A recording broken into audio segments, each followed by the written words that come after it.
Yesu ashimwe cyane. Praise Jesus. Tugiye kwinjira rero mu ijambo ryacu ry'uyu munsi, turavuga ijambo rivuga ngo gutunga no kurenganywa. We are going to discuss today's theme that says prosperity with persecution. Gutunga kurimo kurenganywa. Prosperity that comes with persecution. Iri si ijambo ryanjye. This is not my word. Ni Yesu warivuze. It is Jesus who said it. Muri Mariko 10:28 kugeza kuri 30. It is in Mark 10:28-31. Yesu ni wavuze iri jambo. Jesus says this word. Ngo nuko Petero aramubwira ati, dore twebwe twasize byose turagukurikira.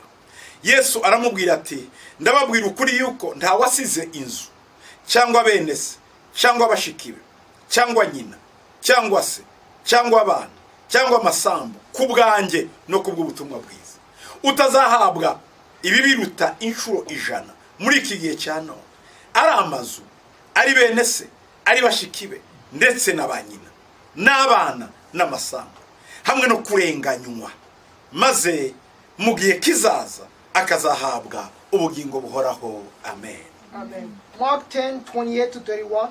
Then Peter began to say to him, "See, we have left all and followed you." So Jesus answered and said, "Assuredly I say to you, there is no one who has left a house or brothers or sisters or father or mother or wife or children or lands for my sake and the gospel's, who shall not receive 100-fold now in this time, houses and brothers and sisters and mothers and children and lands with persecutions, and in the age to come eternal life." Cyari kibazo gifite ishingiro Petero yabajije Yesu. So this was a question that had a foundation. Peter asked Jesus. Bageze ahantu abantu bababwira ngo mwataye ibyanyu mwiba mukurikira umuntu udafite icyerekezo. They got to a place where everybody told them, you have left your places, your houses, and you follow someone who has no direction. Uwo mugabo nta mugore afite. That person has no wife. Mwe mwasi mufite abagore n'abana. You have wives and children. Mwirirwa mukurikira. And you follow him all day. Mwaraye aha. You slept here. Mwiriwe hari. You spend the day there. Mwashonje. You are hungry. Mutahanye udutunga tw'imigati. Nubwo buzima. And you are going back with the small baskets of bread. Ayo magambo araza yinjira muri Petero cyane. And those words entered Peter. Ningayo nawe bakwinjiza mu we wakijijwe. They are the same words they tell you who have been Birirwa bakubwira baroga ubwonko bwawe. They always tell you and poison your mind. Ngo ariko aho hantu uzahakura iki? They say, where will you get in that place? Aho hantu uzahavana iki? What will you get from that place? Aho hantu uzahakuramo iki? What will you get from that place? Ntabwo bitangiye none. It has not started now. No ku ntumwa za Yesu niko byari bimeze. It was also taking place in the time of the disciples. Petero bamushizemo amagambo menshi cyane. They put many words into Peter's. Ari kuri mubiki. They said, what are you doing? Twari tuzi kuri umugabo w'ijambo. We thought that you were a man of stature. Iyo abantu bashaka kugukura umuhamagaro wawe babanza kukuzamura kandi batarigize bakuzamura. When people want to take you from your calling, they try to elevate you while they have never elevated you. Utangira kumva amagambo utumvishe, amagambo ameze nkaya. You start hearing words that you have never heard before. Ngo ni wewe wari ibyiringiro byacu. You are our hope. Ntibabikubwiye utarakizwa. They never told you that before you got saved. Utarakurikira Yesu ntibabivuze. They never told you that before you follow Jesus. Ngo turapfushije pe kandi ari we twari dufite. So we are losing someone, yet we had our hopes on you. Ubwo buzima bwo kurindagira. That kind of life. Abana bazarya iki? What will children eat? Ubuzima buzagenda bute? How will life continue? Iyo umuntu akomeje abwirwa kenshi. So when someone keeps on being told. Iyo umuntu bakomeje bamubwira buri mwanya. When they keep telling someone over and over. Biremerera umutima we. It becomes heavy upon their heart. Bigatuma adasinzira. And it causes them not to sleep. Bigatuma atiyumva ameze neza. And they lose their comfort. Kubera amagambo y'abantu. Because of the words of people. Sinzi abamaze kukubwira uko bangana. I don't know how many people have been talking to you. Ngenda baza abantu benshi twakoranye. I know many people have worked with. Bamwe bazaga bariya nka mu gitondo. Some will come crying in the morning. Ngo umugabo yarayambwira. They will say, my husband told Umugore yarayambwira. my wife told me. Inshuti zambwiye. My friends told me. Bene wacu bambwiye. My brothers told me. Nguriya muntu azakumarira iki? That what would that person do for you? Ayo ni amagambo numvaga. Those are the words that I heard. Nanjye kababwira ngo bababwiye iki? And I will ask them, what did they tell you? Batoya bati ndarushe. They say, I'm just tired. Ndarushe. I'm just tired. Abo bantu babaho. Those people exist. N'abandi nabo nuko. And other people as well. Inzira wahisemo utagishemwe abantu bamwe inama bashaka kuyigukuramo. When you make a choice to go into a way and you have not consulted people, they try to take you out. Hari umuntu wakwishimira wahitamo kurya dukeya turimo amahoro aho kurya byinshi birimo ibibazo. There are some people who enjoy to have few things with peace rather than having many things with trouble. Iyo wahisemo uto duke rero bo ntibaba bazi icyo wahisemo, ntiwahisemo ibintu, wahisemo amahoro. When you choose those few things, they don't know what you're choosing. You have not chosen the things, you have chosen peace. Turumvikanye? Are we together? None ugahitamo amahoro aho guhita ibifatika. So you choose the peace instead of choosing the tangible things. Turabaza abakobwa benshi We know many ladies banza bakize bafata abakene ariko ko bafite Yesu. who have rejected the rich, but they took the ones who were not rich because they had Jesus. Muri abo harimo umugore wanjye. Among them is my wife. Umunsi najya kumusura nasanze abamodoka aparitse, nge nagenza amaguru kuva Kacyiru kugera i Nyabugingo. When I went to visit her, I found cars parked in her yard when I had walked from Kichukiro.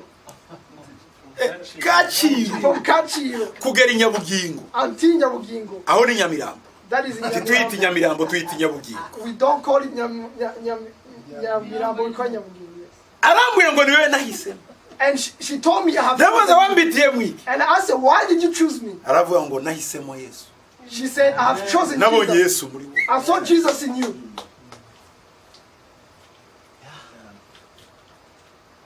Uwo ni umudamu wari ufite abamushagaye benshi. Umunsi twarangiye ubukwe bwa mbere twabuze icyo turya. That was a young woman who had many prospects, but the first night after our marriage, we could not find anything to eat. Sinzi umuntu Imana yagiriye neza aza yikoreye igitoki kandi sinzi arya igitoki. There's someone Abarica ashiraho mu gitondo. that got touched and they brought bananas, and I don't even eat bananas. Ariko nawe yagize bene wabo benshi bamubwira ati urajya hehe. Hari abamubwiye ngo uzarya kawunga kuva mu kwa mbere ugeze mu kwa 12. Gutyo iryo jambo bararimubwiye. Ngo uzarya ubugari kandi nawe ntiyaryaga ubugari ntiyarabuze. Uretse ko waburya ni jya wumwigishije. There are siblings who told her, where are you going? You are going to eat fufu from January to December. And she never knew fufu. I'm the one who taught her how to eat. Umudamu wanje ntiyahisemo ubugari. My Yari mahitamo amahoro aba muri Yesu. wife did not choose fufu. She chose the peace that is in Jesus. Hari igihe umuntu akureba Sometimes a person can look akabona wushije umurongo wahisemo nabi kandi abona wari mu byinshi bikomeye kandi byiza naho ntamenye wowe icyo uri muhitamo kurahitamo umuhamagaro. There are people who look at you and they see that you have chosen few things, but they don't know that you have chosen peace. Instead, actually, you have chosen the peace, your calling.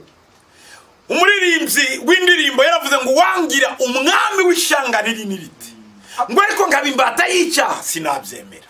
A composer once wrote, if you give me a big nation, but I remain a slave of sin, I will not accept it. Ngo kuko ngewe niringiye Yesu umukiza wanjye. Because I have trusted in Jesus my Savior. Sincyita ku biri mu isi. I do not care about the worldly things. Yesu arampanye. Jesus is enough for me. Ndagira ngo Yesu abe byose kuri wowe. I want Jesus to be everything for you. Yesu aguhaze. I want Jesus to fill you. Inyota y'ibyisi. The thirst of the things of the world. Amagambo y'isi. The words of the world. Umuziki w'isi. The music of the world. Ibihendesho by'isi. The deception of the world. Tibigire imbaraga ku buzima bwawe. That they may not have power upon your life. Twahisemo umugabo We have chosen a man utatwemerera kugira icyaha muri twe. who does not allow us to have sin in us. Ibihendesho by'ibyaha. The seduction of sin, Iminezero y'ibyaha. the joys of sin, Ni akanya gato. they are temporary. Ariko hari ubugingo buhoraho. But there is also eternal life. Bene babona Petero baraza. So the brethren of Peter came. Baramubwira ngo famiye twateranye. They said, we have had a meeting in a family, Tubona warataye umutwe. and you have lost your mind. None twashatse kuwugarura. So we want to recover it. Wakurikiye umugabo tutabona icyerekezo. You follow the man who has no direction. Mwirwa muzenguruka ku cyambu cy'Igalilaya. You are always walking by the seashore of Bati Galilee. Pete. Say, Peter, Ugeza ahantu urya imiteja idahiye. Imiteja iteze. it's Pete. getting to a point where you eat Green bean. green beans. Sinzi niba ari na beans ahubwo ni. Ni beans. Niko bayita. Green beans. Green beans. Naho ugeze. That's what you're doing. Bageze mu murima urimo imiteja itarera barayirya. Abafarisayo barabavuga ati ku isabato ko bararya n'imiteja iteze. Baramubwira ati Petero, wewe wamenyereye kurya amafi ugeze ku miteja iteze kweli? They got to a point where they were going to feed on the Sabbath and eat green beans that were not even ripe. And they asked him, you used to eat fish, and now you are eating green beans that are not ripe. Hari umupasiteri umwe w'inshuti yanjye. There is a pastor who is my friend. Yakoreraga i Butare. He used to work in Butare. Yaje kunsura umunsi umwe arambwira tutubonane. And he came to visit me one time and asked me for a meeting. Araza turaganira. He came and we discussed. Yari afite itorero ritoya. He had a small church. Ririmo nk'abantu 10. And he had about 10 people. Kandi agize imyaka myinshi. And he had been there for many years. Nta wiyongera. He did not have any more. Nta uvamo. No one came in, no one went. Yaragerageje strategy zose ngo abantu buzure biranga. He had tried all the strategies to have more people, but he couldn't. Akagira bene wabo Kigali. And he had siblings in Kigali Babanyedini badakijijwe. who were religious, but they were not saved. Kandi bakize. And they were rich. Rimwe na rimwe bakamufasha. And sometimes they will help him. Umunsi umwe bose barakorana ngo tujye gusengera kwa mwene data tuvukana i Butare. Muri Huye ubwo hitwa Huye. They all gathered and said, let's go and fellowship at our brother's church in Huye. Baramutelefone ngo tuzaza guterana iwawe ku cyumweru. They called him and said, we are going to come and fellowship at your church. Nawe yaragize iminsi asenga ngo bene nyina bakizwe. And he had been praying for his siblings to be saved. Bene nyina bari bakoze inama kujya kumukura muri ibyo bintu yicare ashakisha ubundi buzima. None bahagurukira icyarimwe bajya kumureba. And the siblings had a meeting to take him out of those things so that he can get out and continue his life. Baragiye baricaye mu rusengero arabakiriye. They went and they sat down in the church. Akaba afite mukuru we. And he had a big brother. Mukuru watangira kurira bakiririmba kugeza barangije. His big brother started to cry from the beginning to the end. Uwa mugabo uri mubwiriza agira ngo mwene nyina yakijijwe nawe abwiriza na morali uwo munsi. And the person who was preaching thought that his brother was being helped, and he preached with a lot of zeal. Nawe mwene nyina korarizwa n'ubuzima mwene nyina baye mavuga ati nuko mwene mama baye. But the sibling is actually crying because of the life circumstances of his brother. Yaramubonye ko ahagaze. He saw the way he was standing. N'abakirisi 10 abana nk'abatanu n'abagabo nk'abangahe budukecuru araturikararira kuva batangiye kugeza barangiza. Undi nababwiriza na morale ngo yakozweho yakijijwe. Undi nafite agahinda kuzuye umutima. He saw his brother, the pastor, having 5 men and 5 children as his assembly, and he was crying, and the other one thought that he was being blessed, and he preached with zeal. Barangije. And when they finished, nje kubakira mu rugo. he said, let me go and give you some food at home. Urumva nawe nyine inzu y'umupasiteri ufite abakristo bangana gutyo uko bimeze. So you can imagine a pastor who has those many Christians, how it's like. Ubwo yari yatiriwe udutebe. He had borrowed some chairs, Baricaye. and they sat down. Mwene nyina ararira. And his brother cried. Aramubwira ngo wabonye ndira utangira. He said, did you see me crying when you began to preach? Kugeza urangije. Until the end. Bati mwene mama we ugiye gupfa ngo ugiye gupfira Yesu. He said, my brother, you're about to die, and you are dying for Jesus. Mfite agahinda numva umutima wamvamo. I have so much pain, I'm about to die. Va muri ibi bintu mwana wa mama. Please get out of these things, my brother. Undi nawe araturikarayira arizwa nuko yarazi ko yakijijwe. Naho ntiyakijijwe. Undi nawe araturikararira. And the other one cried out loud because he thought he had been saved, but he was not. Mwene nyina agira ngo arijijwe nuko yumvisha ibyamubwiye. Na undi yarijijwe nuko atakijijwe. Ayo marira nuko yarameze yombi. And the brother thought that the pastor brother was crying because he has agreed, but he was crying because he had not been saved. Nuko baje kuvaho bamaze kumenya buri muntu neza ikimuriza icarico. And then they left knowing why each person was crying. Barahagurutse baratashye. They got up and went home. Batamwemeje kuva muri ibyo bintu. And they had not convinced him to give up. Baramubwiye ati ubu Kristo bugumemo. They told him, remain a Christian. Ariko ngwino tugushakira ibintu. But let us look for something for you. Va muri ibyo bintu. Leave those things. Undi batariko naje nakoranye isezerano na Yesu. And the other one said, I had made a covenant with Jesus that I would serve him. Bamaze gutaha. When they went home, Tiyasinzira ijoro ryose. he did not sleep the whole night. Aza ku arantelefona mu gitondo. He called me in the morning Kwa nkeneye. and he said, I need you. Muha rendezvous rero. I gave him an appointment Turaganira birambuye.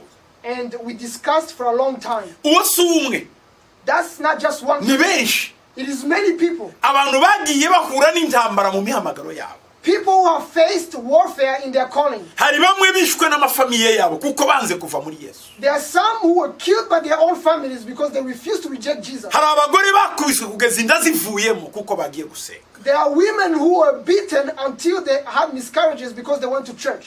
Hari abagabo baraye hanze kuko bagiye gusenga. There are men who slept outside because they went to church. Hari abana biruka mu mafamiye tibongera kwitabwaho no mu mashuri kuko abavyeyi baba bayiko basenze. There are children who were banished from their families and they were not even paid for their school fees because they went to church. Ndabizi nawe uri munkurikira uyu mwanya ufite story yawe amakuru y'ukuntu wakijijwe n'itotezwa wagize mu buzima bwawe. I know that as you are following me, you have your own story, how you got saved and how you got persecuted. Na n'uyu munsi ndimo mvuga hari abandi bakirimo batotezwa kuko bakurikiye Yesu. And even as I'm talking, there are other people who are still being persecuted because they follow Jesus. Petero nawe amaze kuruha mu mutwe. So Peter got tired. Abwira Yesu ati mfite ikibazo Yesu. He told Jesus, I have a question. Twaragukurikiye twasize byose. We followed you and we left many things. Dore twebwe. Look at us. Twasize byose. We left everything. Turagukurikira. And we followed you. Yesu ahita amusubiza kuko yari azi ikibazo. And Jesus answered him because he knew the question. Avuga ijambo rikomeye. He said a very important Ngo word. ndababwiza ukuri. He said, truly I tell you, ndababwiza ukuri. Yesu yararahiye. Jesus swore. Iri jambo rirajyana no kwemeza kudafite ikindi kirikuraho. Kwemera affirmation idashobora guhindura. This word is an affirmation that you cannot take away. Ngo ndababwiza ukuri. Assuredly, yuko nta wasize inzu. that anyone who left a house, agasiga bene se, brothers, agasiga bashiki be, left sisters, agasiga nyina, left the mother, agasiga se, left the father, agasiga abana be, children, agasiga amasambu ye, and lands, akabisigira ku bwanjye, and left them for my sake no kubw'ubutumwa bwiza. and for the gospels. Uwo muntu, That person azahabwa ibiruta inshuro 100 muri iki gihe. will receive 100-fold in this time. Muri iki gihe cyano, In this time, uwo muntu wasize ibyo the person who left those things kubera Yesu, because of Jesus, kubera umurimo wa Yesu, because of the service of kubera Jesus, ivugabutumwa, because of the gospel, uyu muntu this person, ndababwiza ukuri, I assure you, wemeye gusiga abana be, who has agreed to leave their children, agasiga umugore we, to leave his wife, agasiga umugabo to we, leave his agasiga amasambu ye, to leave their land, agasiga akazi ke, to leave their job, agasiga proje ze, to leave their project, agasiga imishinga ye. to leave their project. Uyu muntu nabikora, This person, ngo ndababwiza ukuri, I assure you, muri iki gihe cya none that in this age, azahabwa ibiruta inshuro 100. he will receive 100-fold. Haleluya! Hallelujah. Yesu aragusezeranya kuzahabwa ibiruta inshuro 100. Jesus is promising you to receive more than 100-fold. Reka kumva ibyo abantu bavuga, Do not listen to what people say. reka kureba ibyo abantu bakubwira. Do not look at what people are Muri telling Yesu hari ubukire, you. In Jesus there is wealth. muri Yesu hari ubuzima. In Jesus there is life. Erega Yesu ni umugabo ukomeye kandi utihanganira ko dukorwa isoni kubwe. Jesus is a great man who will not allow us to be ashamed because of him. No, Oh yeah. oya, No. twakozwe isoni rimwe We were ashamed once igihe twari mu byaha, when we were in sin. ariko tubivuyemo But when we left them, ntitugifite gukorwa n'isoni. we are no longer ashamed. Ngo abamwiringira bose ntibazakorwa n'isoni, Those who trust in him will not be ashamed. abamuhungiraho bose ntibazakorwa n'isoni. Those who run to him will not be disappointed. Haleluya! Hallelujah. Ninakukimbilia ewe Bwana nisihaibike milele. Ninakukimbilia ewe Bwana sihaibike milele. Ninakukimbilia ewe Bwana nisihaibike milele. Ninakukimbilia ewe Bwana sihaibike milele. Ninakukimbilia ewe Bwana nisihaibike milele. Ninakukimbilia ewe Bwana sihaibike milele. Ninakukimbilia ewe Bwana nisihaibike milele. Nakukimbilia ewe Bwana nisihaibike milele. Mungu hungiyeho man musinga korwe n'isoni iteka ryose. I am running to you, God, that I may not be ashamed for eternity. Twagize Yesu nk'ubuturo. We have made Jesus our dwelling. No fear. Ntabwoba. No fear. Ntabwoba. No fear. Ntabwoba. Twakugize ubuturo Yesu. We made you our dwelling, Jesus. Uko bizagenda kose. And whatever happens, Tuzemera ko dukorwa n'isoni. you will not allow us to be ashamed. Ngo kandi ubwoko bwanjye ntibuzongera gukorwa n'isoni. And my people will not be ashamed anymore. Ngo nzabagarurira imyaka inzige zariye muri Yoheri. In Joel it says, I will return the years the locusts have eaten. Ngo kandi ntibazongera gukorwa n'isoni. And they will not be caused to be ashamed anymore. Hallelujah! Hallelujah! Hallelujah! Hallelujah! Yesu amubwira ihame rikomeye. So Jesus told him a great principle Atari yaramubwiye. that he had not told him before, Atari yarabwiye n'abandi. that he had not told anyone before. Aravuga ngo yego. He said, yes, Ushobora gukurikira abantu. you can follow people Ukababara. and you can Ariko uwankurikiye. but the one who follows Nivuga butumwa. and the gospel Muri iki gihe turimo. in this age we are in, Azahabwa ibibiruta inshuro 100. he will receive more than 100-fold. Bivuga iki? What does this mean? Azahabwa amazu. They receive houses, Bivuga iki? Azahabwa bene se benshi. they receive brothers, Azahabwa bashiki be benshi. sisters, Azahabwa ababyeyi benshi. many mothers, Azahabwa ba papa we benshi. many fathers, Azahabwa abana benshi. many children, Azahabwa amasambu menshi. and many lands. Nicyo Yesu yavugaga. That's what Jesus was saying. Wasize kimwe. You left one, Uzahabwa ikibiruta inshuro 100. but you are going to receive more than 100. Wasize bibiri. You left two, Inshuro 200. more than 200. Izere umwami Yesu. Believe the Lord Jesus. Izere iryo hame. Believe that Iryo principle. ni ihame rya Yesu. That is the principle. Iryo ni ihame rikomeye. That is a great principle. Tumupepeye Bwana. Let's give. Hey, hallelujah. Hallelujah. Nakuletea vijana wetu wasiaibike milele. Ninakukimbilia ewe Bwana nisiaibike milele. Hallelujah. Hallelujah. Hey! Uzabihabwa. You will receive this. Uzabihabwa. You will receive it. Izere ko Yesu wakurikiye n'umutima wawe wose. Nta kindi kintu usize inyuma. Ntazaguterera. Believe that the Jesus you have followed with all your heart will not disappoint you. Ibiruta inshuro 100 Yesu abisubiramo muri Luka 18:29-30. It is also mentioned, the 140 is mentioned in Luke 18:29-30. Ngo arababwira ati ndababwira ukuri yuko ari nta muntu wasize inzu ye cyangwa umugore cyangwa bene se cyangwa ababyeyi cyangwa abana kubw'ubwami bw'Imana utazongererwa ibirutaho cyane muri iki gihe no mu gihe kizaza agahabwa ubugingo buhora. Umva we double. Oh. Luke 18:29-30. So he said to them, "Surely I say to you, there is no one who has left a house or parents or brothers or wife or children for the sake of the kingdom of God, who shall not receive many times more in this present time and in the age to come eternal life." Azongerwaho ibiruta 100 muri iki gihe. They will receive 100-fold more than, Na nyuma y'ubu buzima and in the age to come, afterlife, azahabwa ubugingo buhoraho. they will receive eternal life. Aha niho dutandukanye n'abadafite Yesu. This is our difference between us and those who Bashobora don't have kugira Jesus. ibintu They can have things, ariko ntibagira ubugingo buhoraho. but they don't have eternal life. Twe dufite zombi. We have both. Everything double. Life is double. Everything double. Life is double. Blessings double. Anointing double.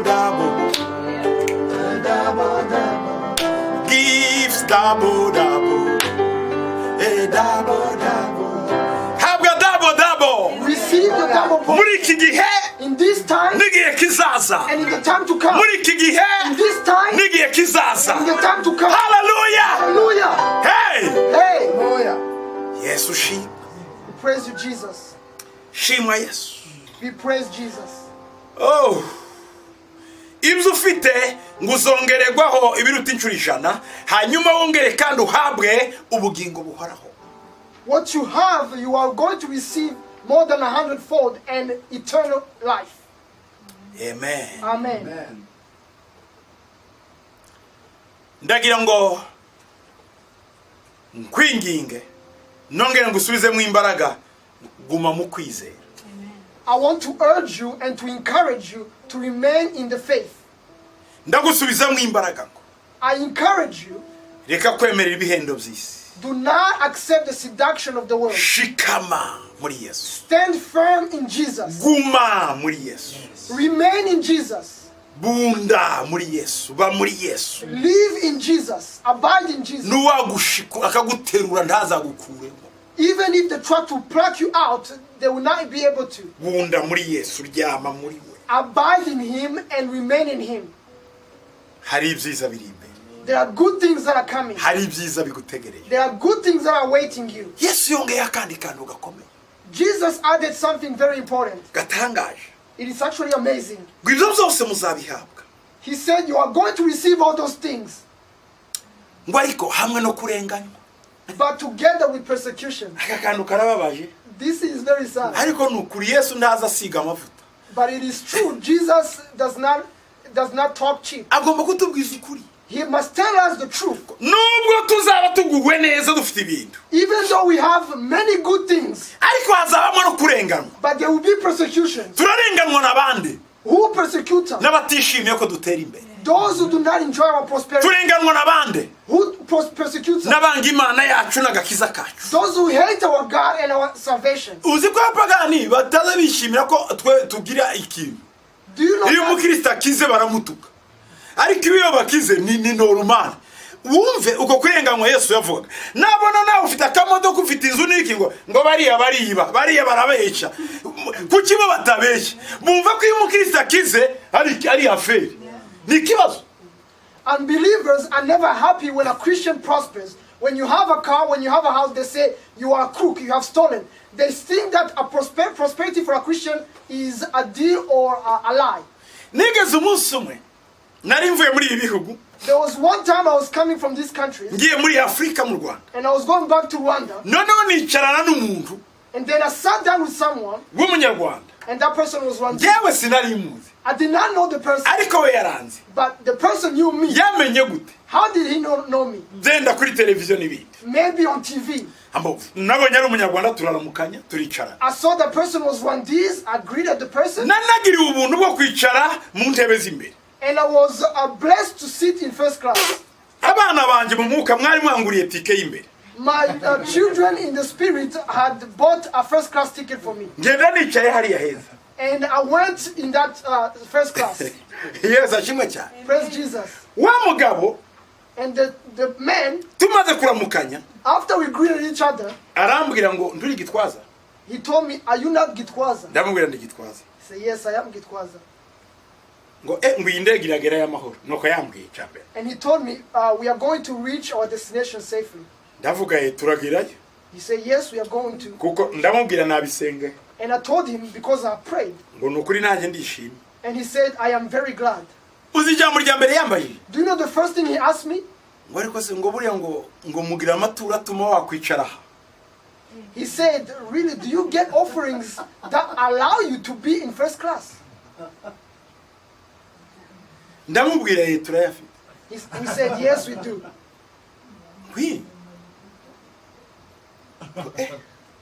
Yo kwicara. To be here. Numva ko aramprovoka. And he was Kuko nabaho yakuye amafaranga niho nanjye nayakuye.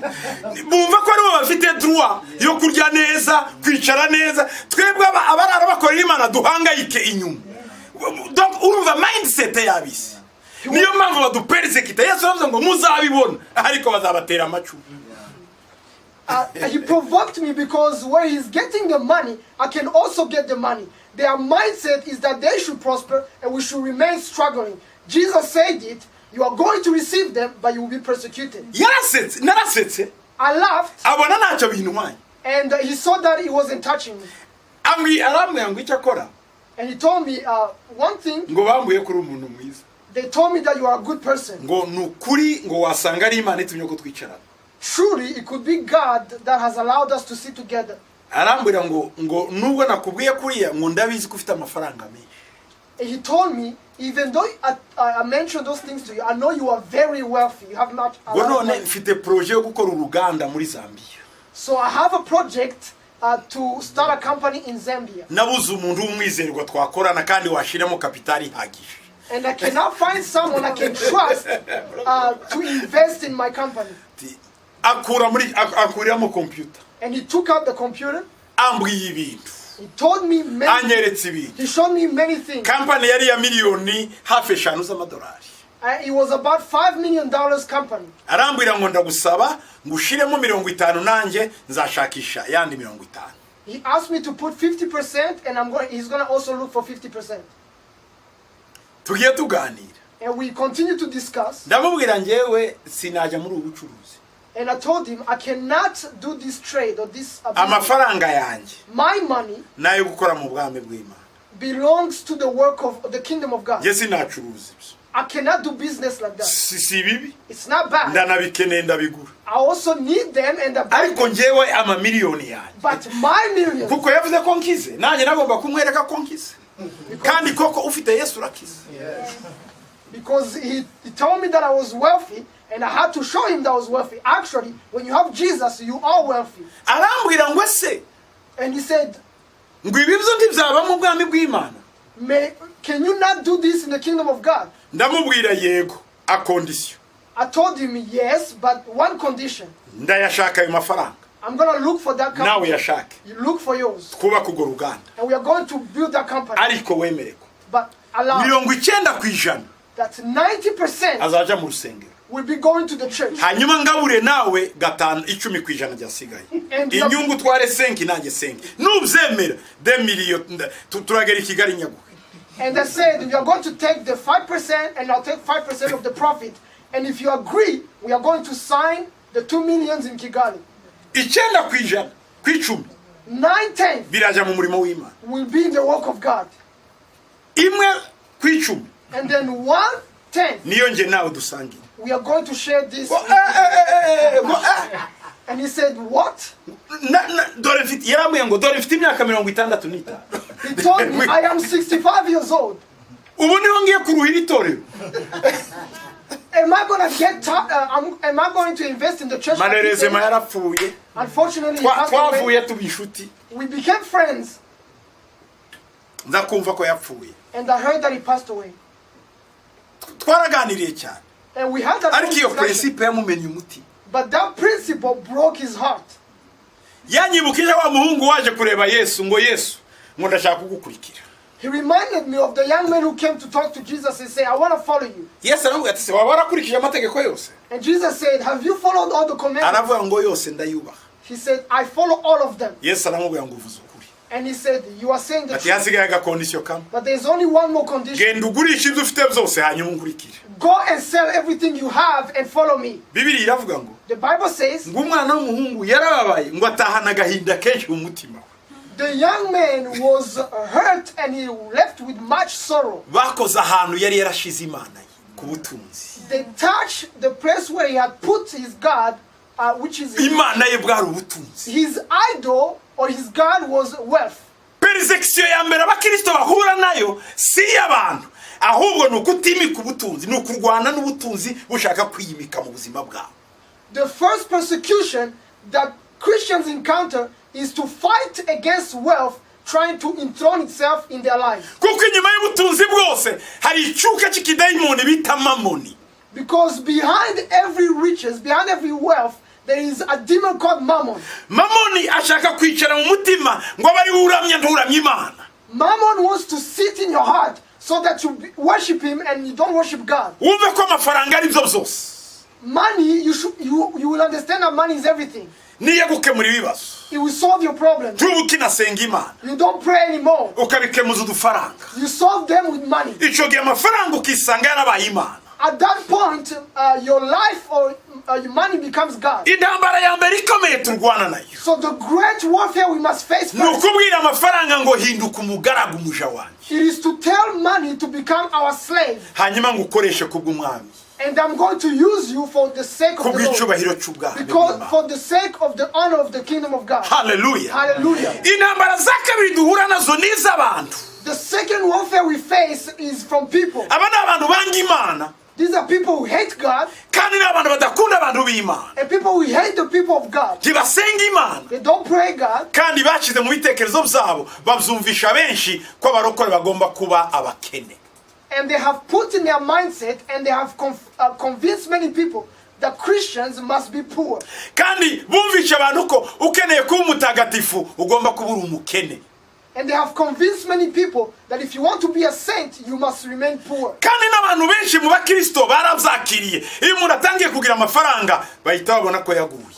And many Christians have received this. When someone starts to become wealthy, they call him, they say that he has backslidden. Ubundi amafaranga y'abana b'Imana, Normally, the money of the children of God, ubutunzi bwacu our wealth, nubwo bwami bw'Imana. belongs to the kingdom of Bugomba God. gukorera Imana. It must serve God. Bugomba kubwiriza abantu ubutumwa. It must be used to preach the gospel. Abantu bakamenya Yesu. And people will know Jesus. Bibiliya iravuga ngo The Bible says ngo ubutumwa bw'ubwami nibumara kugera ku isi yose ngo iherezo rizaba. that when the gospel of the kingdom reaches the whole world, the end will come. Ni gute ubwo butumwa buzagerayo? How will the gospel go to the world Ntabagiye kubuvuga. when you don't have people going? Ni gute bazagenda? How will they go Ntababohereje. when no one sends them? Ni gute bazoherezwa? How will they be sent Ntabatanze amafaranga yabo. when no one gives their money? Nta butumwa bubaho hatari amikoro. There is no gospel if there is no support. Hagomba kuba mikoro ibishigikira ubutumwa bw'Imana. There must be support for the gospel to go. Bavandimwe, Brethren, turenganywa n'abatumva ko natwe dukwiriye kubaho.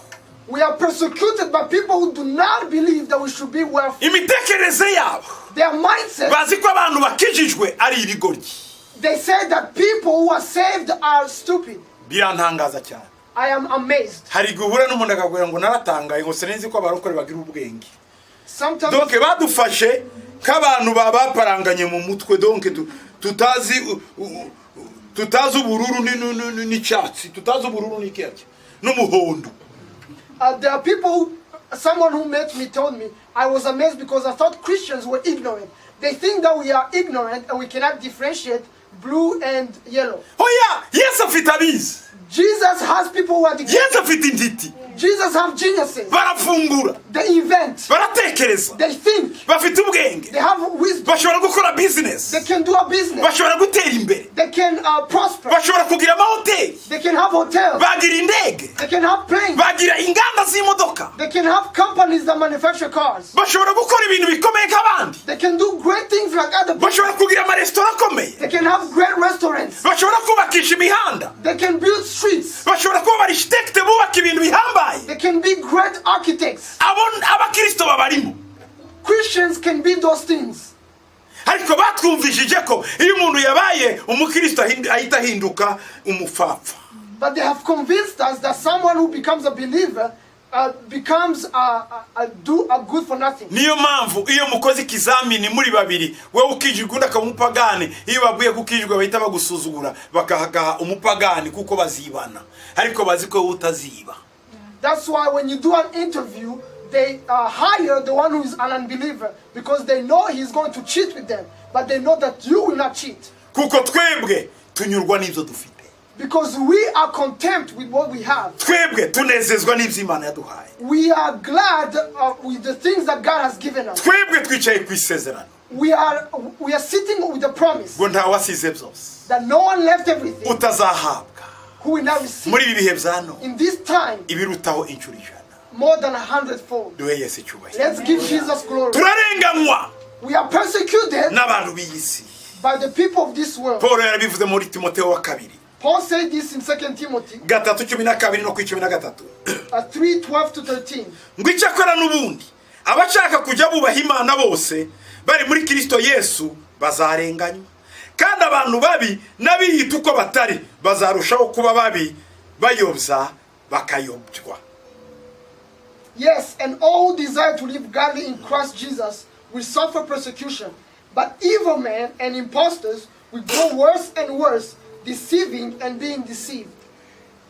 Abari muri Yesu Kristo, Those who are in Jesus Christ, abubaha Imana, those who obey God, Bibiliya iravuga ngo bazarenganywa. The Bible says that they will be persecuted. turarenganwa We are persecuted kuko tuzi guca bugufi, because we know how to humble ourselves. suko tutamenya kurwana. It is not because we cannot fight back. Ingumi twayitera natwe bibaye ngombwa, We can fight. We can fight back. akarimi turakagira natwe twasubiza, We can respond. ariko dufite utuvugira, But we have a person who speaks on our behalf. dufite utuvugira. We have a person who speaks on our behalf. Turarenganywa We are persecuted, ariko araturenganura. but he vindicates us. Impamvu baturenganya ni iki?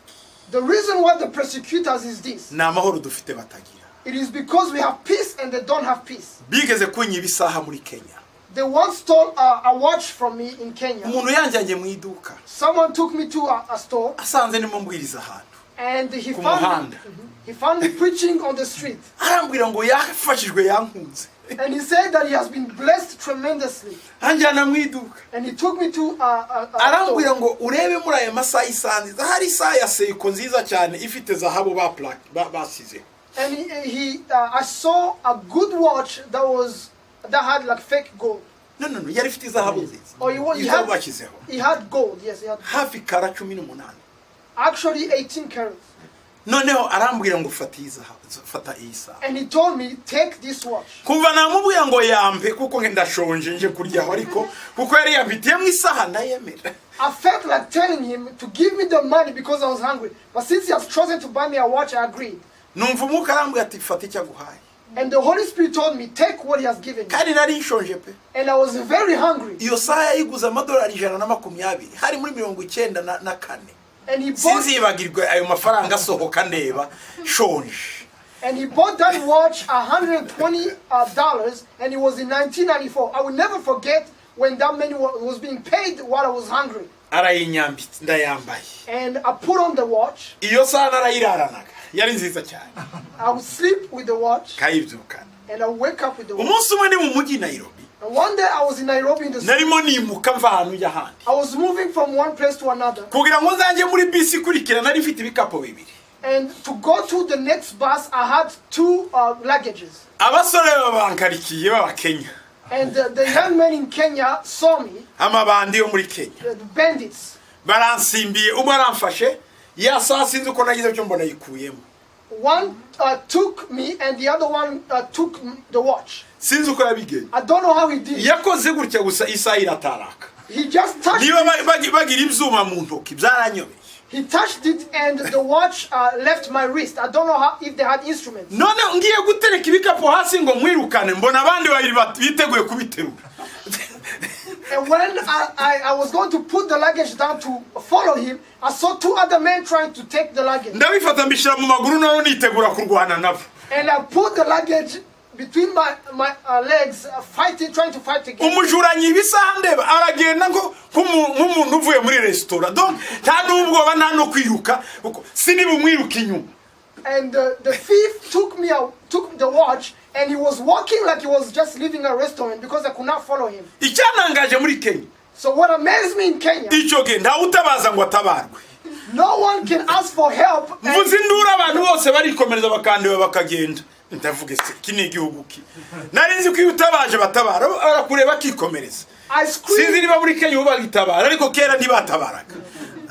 I screamed, and nobody came to help me. I was amazed because that country, Kandi babona uwanyibye. and they saw the thief, Ariko babitambukira buri muntu ari muri business ye. but they were just walking, minding their own business. Isaha irambabaza we. And that watch hurt me. Intera gahinda. I was grieved, Tangira kuvuga ibyanditswe. and I started to proclaim. Mana waravuze ngo abakozi bawe uzabahindura ibirimi by'umuriro. Kuki yankozeho ntaje? Ibyo ni ibibazo ndimo mbaza Imana muri uwo mwanya. I said, God, you said that you are going to make your servants flames of fire. Why did he not burn when he touched Ubwo me? nari nicaye muri bisi ku idirishya. Mbabaye mfite agahinda kenshi. I was sitting in the bus on the window, and I was very painful. Ndavuga cyangwa se iri jambo niba ari ukuri. And I say, if this word is true, No kuba ko ntari umukozi wawe. that means that I'm not your servant. Ndi mu bintu bidasobanutse. I am doing things that are Ariko not. niba ndi umukozi wawe, But if I am your servant, kuki atahiye? why did he not burn? Yangezeho ati. How did he get to me? Muri ako gahinda kose sinzirira ku idirishya. And in that sorrow, I fell asleep on the window. Ni udutotsi nanjye ntazi uko tumeze. And I had dreams that I don't know how I can explain them. mbona umuntu araje mu nzozi I saw someone coming in the dream. arambwira ngo uriya muntu wakwibye isaha And he told me, the person who has stolen your watch, ngo agize iminsi avuye muri prison he just left prison. ahora afungwa buri munsi And he's always imprisoned every day. nta mahoro afite He has no peace. ariko wowe But you turajya muri prison have never been to jail. ntabwo wari wafungwa ngo wibye You have never been in prison because of stealing. uriya muntu ntiyibye isaha ya The person did not steal your watch. yashatse amahoro akurimo ko nawe yayagira He was looking for the peace that is in you to have it as well. umunsi yayabonye The day he finds the peace, ntazongera kwambura abantu amasaha he will no longer take watches from people. kangutse nsanga turi muri bisi When I woke up, I saw myself in the ntangira bus. kuvuga mu ndimi And umunezero uburaje kagahinda karagiye I started to speak in tongues. naramusengeye I prayed for that person. namusenge nk'imyaka nk'itanu ngera aho numva umutwaro urashize ibisigaye mbwira imana ngo ma ninzagera mu ijuru tuzahure mu muhanda wo mu ijuru wa muntu wanyibye kandi azanywe n'isengesho nakoze aho niho natendekeye amasengesho nayahaye imana. I started to pray for that man for 5 years. And I told God, when I go to heaven, I want to meet that person. And I want my prayers to have brought that person into heaven. nzabimenye ko amasengesho yanjye ariyo yatumye akizwa. I want to know that my prayers have caused that person to be saved. naramusengeye kugeza igihe numva umutwaro urashize. I prayed for him until the burden lifted. birashoboka ko yaba ari umuririmbyi ubu muri korali muri Kenya hano It could be that now he's a worshiper in Kenya somewhere. cyangwa ari pasiteri Or maybe a pastor. cyangwa ari bishop Or maybe a bishop. wasanga ari n'apotre. Or maybe an apostle. nuko tutaziranye yanyibye nyine n'abagenda ntiyamenya ko ari nyine nanjye sinamumenya ariko imana iramuzi nabwo imana ngo mana mu muhanda wo mu ijuru tuzahure nawe kuko ntazongera kunyiba ahubwo tuzahobera. Because I don't know him, we don't know each other, so I don't know what happened to him. But I pray to God and say, God, I want to see this person in heaven again. And he's not going to steal from me. Instead, we are going to hug. icyo gihe nasobanukiwe ko abaturenganya baba bakeneye amahoro dufite. At that moment, I understood that those who persecute us are looking for the peace we have. abaturenganya baba bashaka Yesu wacu. Those who persecute us want our Jesus. gukubita imbwa abashaka shebuja. If you beat the dog, you are going after the owner. nitwe bakubita kugira ngo Yesu avuge. They beat us so that Jesus can speak. nitwe batuka kugira ngo Yesu avuge. They insult us so that Jesus can speak. bavandimwe Brethren, nubwo kurenganywa guhari even though we are being persecuted, dufite uturenganura. we have one who is niwe vindicated. murengezi wacu He's the one who niwe vindicates us. byose kuri twebwe He is our everything, kandi aradukunda. and he loves us. reka dusengane nawe Let us pray with you. reka duce bugufi imbere y'Imana Let us humble ourselves before God. dushime Imana ko Let's thank God dufite amasezerano muri iki gihe that we have promises in this yo time kuzahabwa izo tutagezeho to receive the things that we have not achieved, yo kuzahabwa ibirenze ibyo twasize to receive more than we have left. ariko hamwe no kurenganwa But together with justification, kurenganywa with persecution, Yesu azaturengana Jesus is going to justify us. Yesu azadufasha Jesus is going to help kandi us, azatugirira and neza. he's going to bless us. reka dusenge. Let us pray. Uwiteka niwe mungeri wanjye sinzakena njyana cyanya cy'ubwatsi bubisi njyana iruhande rw'amazi adasuma asubiza intege mu bugingo anyobora iyo gukiranuka uranyura mu gicucu cy'urupfu sinzatinya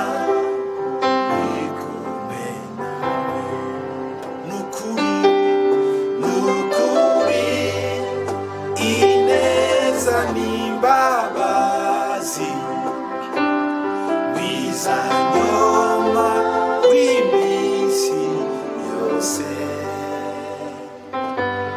nanjye nzaba mu nzu y'Uwiteka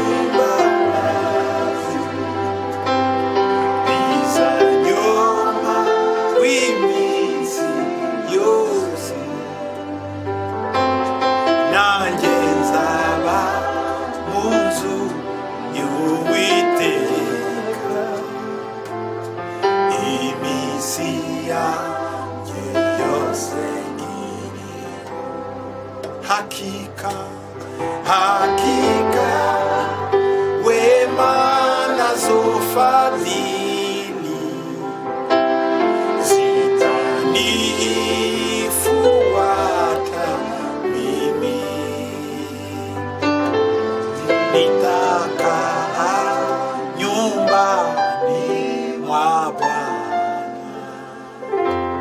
siku zote za maisha yangu. Hakika, hakika wema nazo fadhili zitanifuata mimi. Yes, Lord. Nitakaa nyumbani mwa Bwana. Yes, Lord. Siku zote za maisha yangu. Nitakaa nyumbani mwa Bwana siku zote za maisha yangu. Nitakaa nyumbani mwa Bwana siku zote za maisha yangu. Nukuri imbabazi n'ubuntu bwawe bizatwomaho umwami. Surely your goodness and your mercy will follow us, Lord, Ibihe byose tuzaba. all the days of our lives. Uri umwungeri wacu ntacyo tuzakena. You are our shepherd, and we will not lack anything.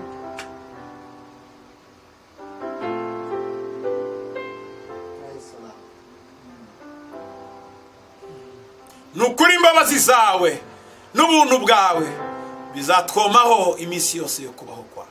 Surely your goodness and your mercy will follow us all the days of our lives. Mu mbabazi zawe In your mercy, uzatugaburira, you are going to feed us. uzatwambika, You are going to clothe us. uzatubeshaho. You are going to give us life. Ntituzatinya We will not be afraid ubu buzima of this life kuko tugufite. because we have you. Abakwizeye Those who believed in you, ntituzatinya we will not be afraid. ibituri imbere, The things that are ahead, kurenganywa kuturi imbere, the persecution, that is intambara ahead, zituri imbere, the warfare that is ahead of us, kuko tugufite. because we have you. Nukuri imbabazi zawe Surely your mercy n'ubuntu bwawe and your goodness bizahorana natwe will be with us igihe cyose tuzabaho. all the days of our lives. Natwe tuzaba mu nzu yawe And we will live in your house iteka ryose. for eternity. Ndasabira umugisha mwana I ask for a blessing, Lord. umuntu wese uri aho Each person who is here, utarakumenya kumenye, the person who doesn't know you, let them know you. uwakumenye yongera atera intambwe Those who know you, let them go before mu ahead migisha yawe. in your blessings.